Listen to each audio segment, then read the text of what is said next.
Liquor scam కేసులోని 12 మంది నిందితుల remand నేటితో ముగియనుంది. భారీ భద్రత నడుమ నిందితులను ఏసీబీ కోర్టులో సిట్ హాజరుపరచనుంది. లిక్కర్ స్కామ్ కేసు నిందితులు గుంటూరు, విజయవాడ జిల్లా జైల్లోని రాజమండ్రి సెంట్రల్ జైల్లో రిమాండ్ ఖైదీలుగా ఉన్నారు. విజయవాడ జిల్లా జైలు నుంచి కేసిరెడ్డి రాజశేఖర్ రెడ్డి, చాణక్య, పైలా దిలీప్, సజ్జల శ్రీధర్ రెడ్డి, ధనుంజయ రెడ్డి, కృష్ణమోహన్ రెడ్డి, గోవిందప్ప, బాలాజీ, చెవిరెడ్డి, వెంకటేష్ నాయుడిని కోర్టులో హాజరుపరుస్తారు. రాజమండ్రి సెంట్రల్ జైలు నుంచి మిథున్ రెడ్డిని కూడా తీసుకురాబోతున్నారు.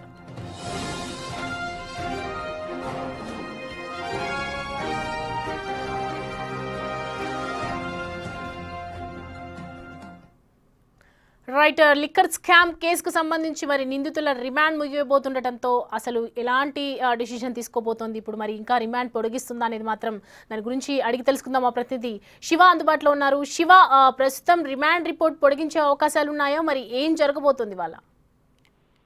మొత్తం మీరు చూసుకుంటే లిక్కర్ కేసులో మొత్తం 12 మంది నిందితులు ప్రస్తుతం విజయవాడ, రాజమండ్రి, గుంటూరు సబ్ జైల్లో రిమాండ్ ఖైదీలుగా ఉన్నారు. వీరందరికీ కూడా ఈ నెల 13వ తేదీన ఈ రోజు వరకు అంటే 26వ తేదీ వరకు రిమాండ్ పొడిగిస్తూ ఏసీబీ న్యాయస్థానం తీర్పు వెలువరించింది.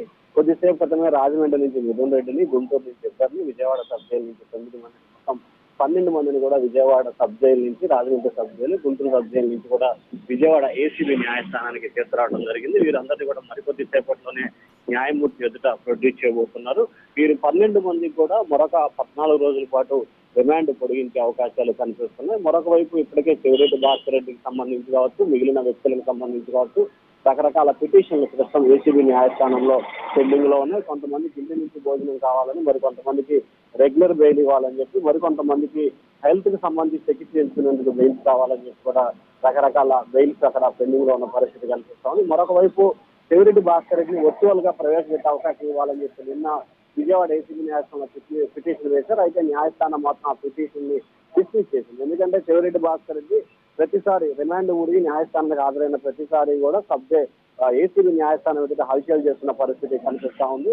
ఆయన ఏదైతే రిమాండ్ ఖైదీగా ఉన్న వ్యక్తి కోర్టు ధిక్కారానికి పాల్పడే రీతిలో వ్యవహరిస్తున్నారని చెప్పి కూడా న్యాయమూర్తి దృష్టికి తీసుకెళ్లారు. ఆయనపై పూర్తి స్థాయిలో ఆంక్షలు విధిస్తూ న్యాయస్థానం ఆదేశాలు జారీ చేసి ఆ పిటిషన్ అయితే డిస్మిస్ చేసింది.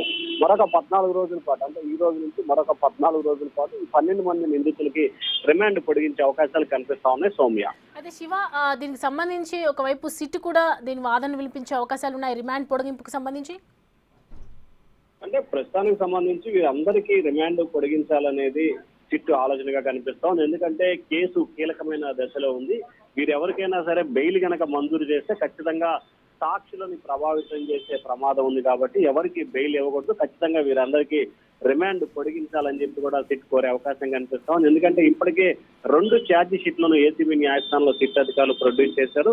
దాంట్లో ఎవరెవరు పాత్రదారులు, ఎవరెవరు సూత్రధారులు, ఎవరెవరి పాత్ర ఎంత మేరకు ఉందనేది పూర్తి స్థాయిలో వివరిస్తూ దాదాపుగా 500 పేజీల ఛార్జ్ షీట్లు 2 ఛార్జ్ షీట్ రూపంలో కోర్టులో సబ్మిట్ చేశారు. కాబట్టి ఖచ్చితంగా ఈ 12 మందికి మరొక 14 రోజుల పాటు రిమాండ్ పొడిగిస్తూ న్యాయమూర్తి ఉత్తర్వులు జారీ చేసే అవకాశాలు అయితే కనిపిస్తా ఉన్నాయి. Soumya, right Shiva, thanks for the updates. మొత్తానికైతే లిక్కర్ స్కామ్ కేసులో ఉన్నటువంటి నిందితులను ప్రస్తుతం రిమాండ్కి తరలించినటువంటి నేపథ్యంలో ఇవాళ రిమాండ్ ముగిసిపోతోంది. మరి కోర్టులో హాజరుపరుస్తున్నారు భారీ బందోబస్తు నడుమ. ఇక ఏం చెప్తోంది కోర్టు, మరి రిమాండ్ పొడిగించే అవకాశాలు ఉన్నాయా, సిటీ ఏం వాదనలు వినిపిస్తోంది, 2 ఛార్జ్ షీట్లను బేస్ చేసుకొని తీర్పు ఉంటుందా, ఏముంటుందనేది వేచి చూడాలి.